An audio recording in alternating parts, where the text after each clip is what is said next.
अस्सलाम वालेकुम नाज़रीन। उम्मीद करता हूँ कि आप खैरियत से होंगे और दुआ करता हूँ कि आप जहाँ भी हैं अल्लाह ताला की हिफ्ज़-ओ ईमान में रहें। नाज़रीन, आज की हमारी रेसिपी है दम पुख्त। तो चलें चलते हैं और आपको दिखाते हैं कि दम पुख्त कैसे बनता है और इसके लिए हमें किन किन चीज़ों की ज़रूरत है। जी, तो हमारे पास 1.5 kg जो है लैम मीट है। उसके बाद फ़ैट है, ठोस चर्बी इसको बोलते हैं। उसके बाद हमारे पास प्याज हैं 2 अदद, आलू हैं, टमाटर हैं, सब्ज़ मिर्चें हैं, लीमू है, 8 से 9 क्लोव जो हैं गार्लिक के हैं, जिंजर है, ब्लैक पेपर है, काली मिर्च और नमक है। इन सब चीज़ों को, प्याज टमाटर आलू, इन सब को आप बड़े बड़े पीसेस में काट लें। जी, तो सबसे पहले हम इस मीट पे थोड़ा सा नमक छिड़क लेंगे और इसको अच्छी तरह से मिक्स कर लेंगे।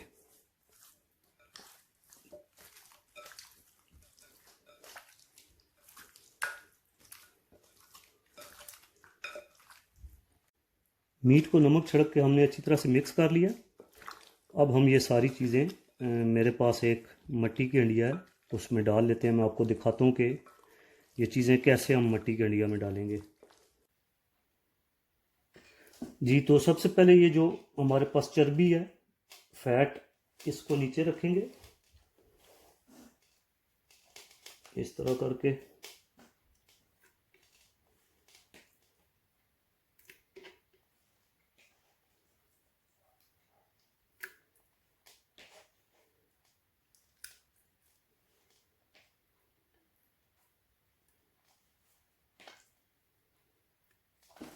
फिर हम उस पर ये पोटैटो रख लेंगे, आलू।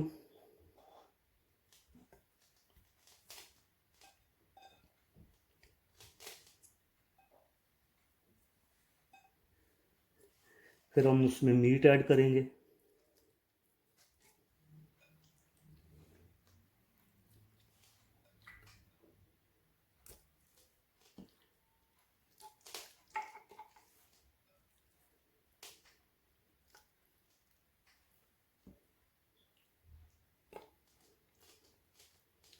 फिर हम उसमें ये जो अदरक और लहसुन है ये भी ऐड कर लेंगे।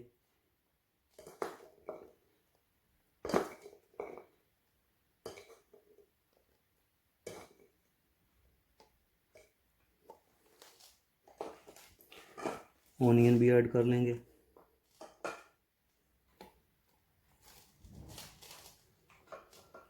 टमाटर भी ऐड कर लेंगे।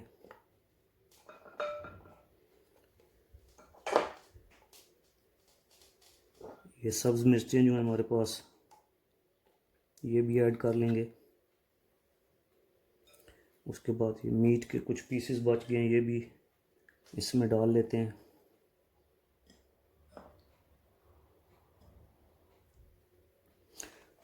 अब थोड़ी सी फैट हम जो है इसकी इधर ऊपर रख देंगे।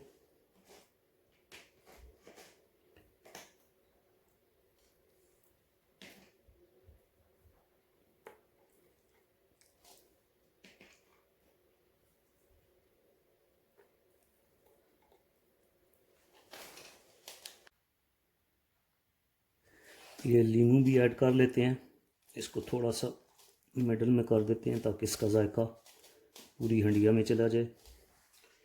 फिर हम इस पे काली मिर्च जो है वो कोशिश करेंगे। हमें चाहिए तो ये था कि हम इसको मिडल में ऐड करते, लेकिन चलें इस तरह भी जो है कोशिश करें इसको थोड़ा सा मिडल में भी ऐड कर दें।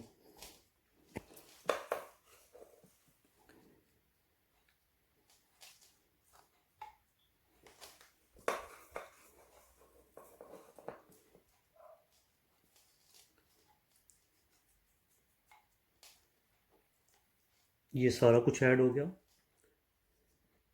थोड़ा सा नमक हम और इसमें ऐड कर देते हैं।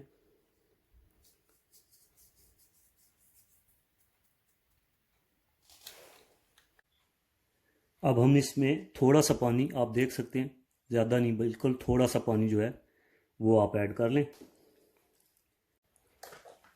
अब हम इसको इस तरह साइडों पे आटा लगा के अच्छी तरह से इसको बंद कर लेंगे ताकि इसके अंदर अच्छी सी स्टीम बन जाए।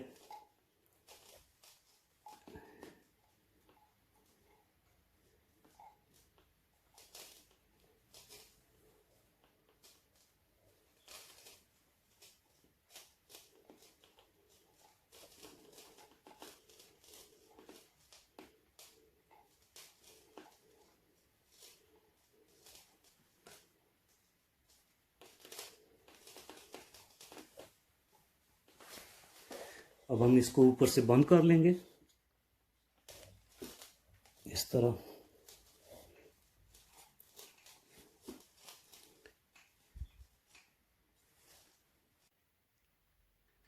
वैसे तो अगर ये तंदूर में बने तो क्या ही बात है, लेकिन क्योंकि हमारे पास तंदूर की फैसिलिटी मौजूद नहीं है तो हम इसको ओवन में बनाएंगे। लेकिन आप एक बात याद रखें कि ये टाइम थोड़ा लेगा, मे बी 1.5 आवर और 1 घंटा 40 मिनट 2 घंटे भी लग सकते हैं। लेकिन आपको जो ओवन की आंच है वो उसका टेम्परेचर जो है वो आपको लो पे रखना है, वो ज़्यादा हाई टेम्परेचर नहीं होना चाहिए। जी, तो सबसे पहले मैंने जो मेरा गैस ओवन है इसको तकरीबन 5-10 मिनट के लिए हाई टेम्परेचर पे लगाया था। हीट अप हो गया जब ये 5-10 मिनट लगे हैं, तो अभी मैंने इसका टेम्परेचर जो है वो लो कर दिया है। जी, तो अब ये हंडिया हम इस ओवन में रख लेते हैं। बिस्मिल्लाहिर्रहमानिर्रहीम। अगर आप ओवन में बना रहे हैं तो एहतियात अपनी पूरी करें। मेरे पास ग्लव्स नहीं है इस वक्त, तो आप कोशिश करें कि ग्लव्स पहन के इसको रखें।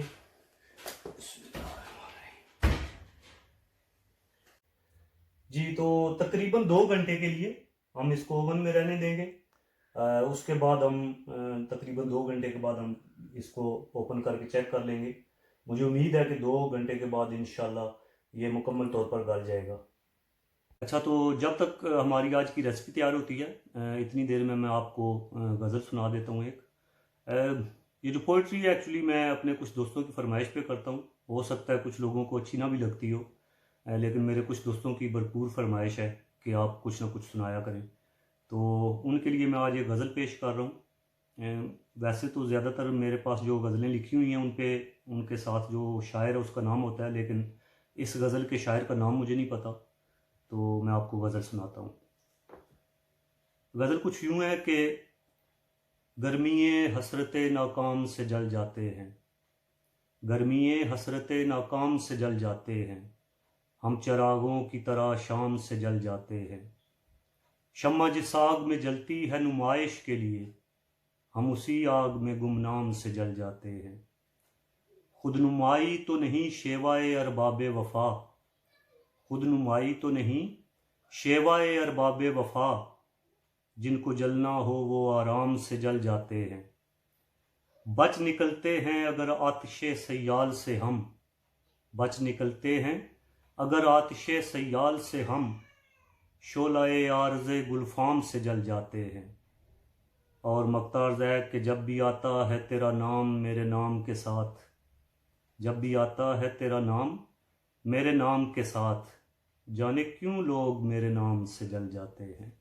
जी नाज़रीन, तो तकरीबन 1 घंटा 50 मिनट गुजर चुके हैं। अब हम अपने ओवन को बंद कर लेंगे और चेक कर लेंगे। मुझे उम्मीद है कि अब हमारा दम पुख्त जो है वो रेडी होगा। इस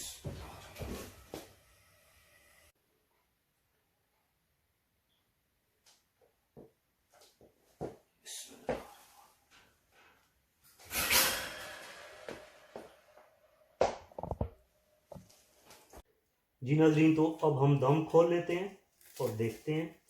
ये होगा थोड़ा सा मुश्किल क्योंकि ये जो आटा हमने साइड पे लगाया था ये काफ़ी सख्त हो चुका है। ट्राई करते हैं।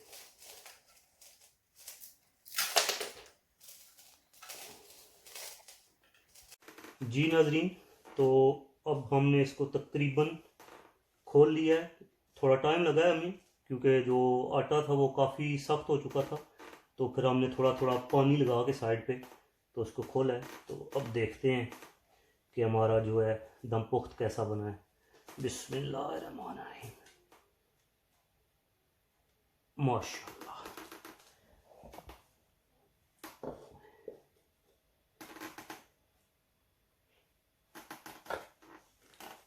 जी नाज़रीन, तो आप देख सकते हैं इसकी शक्ल सूरत तो काफ़ी अच्छी नज़र आ रही है। मैं आपको चेक कराता हूँ। अभी आप देखें हड्डियाँ और गोश्त जो है कैसे अलहदा हो गए और बड़े अच्छे तरीके से ये गल चुका है। भी काफ़ी गर्म है लेकिन फिर भी मैं आपको चेक करा देता हूँ। ये देखें आप। तो अभी मैं इसको डिश आउट कर लेता हूँ। जी नाज़रीन, तो अब हम इसको डिश आउट करते हैं। बिस्मिल्लाहिर्रहमानिर्रहीम। सूप भी बहुत मज़े का बना है।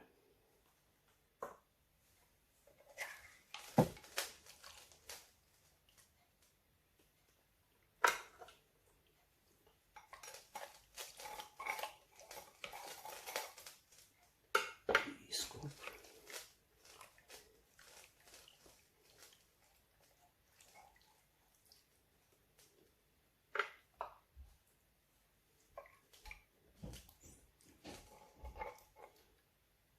ये आप देख सकते हैं कि कितने ही मज़े का ये गोश्त बन चुका है।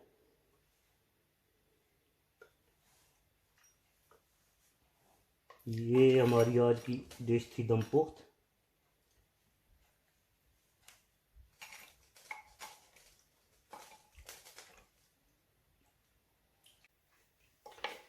जैसा हम चाह रहे थे बिल्कुल वैसा ही दम पुख्त बना है। तो अब हम सारी चीज़ें थोड़ी थोड़ी करके निकाल लेते हैं।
जी नाज़रीन, तो आज की हमारी रेसिपी दम पुख्त तैयार हो चुका है और जैसा हम चाह रहे थे बिल्कुल वैसे ही बना है। आप देख सकते हैं कि जो मीट है कितना गल चुका है। आप जैसे इसको हाथ लगाएंगे तो बहुत ही मज़े का बना है। मुझे तो अभी मेरे मुंह में पानी आ रहा है। आप बताएं, आप भी वीडियो देखें और बताएं कि आपको मेरी आज की रेसिपी कैसी लगी है। और अगर आपको मेरी आज की रेसिपी पसंद आई हो तो प्लीज़ मेरे चैनल को लाइक, शेयर और सब्सक्राइब कर दें। अब इस दुआ के साथ आपसे इजाज़त चाहता हूँ कि जहाँ रहें खुश रहें, हंसते मुस्कुराते रहें। अल्लाह ने के बाद।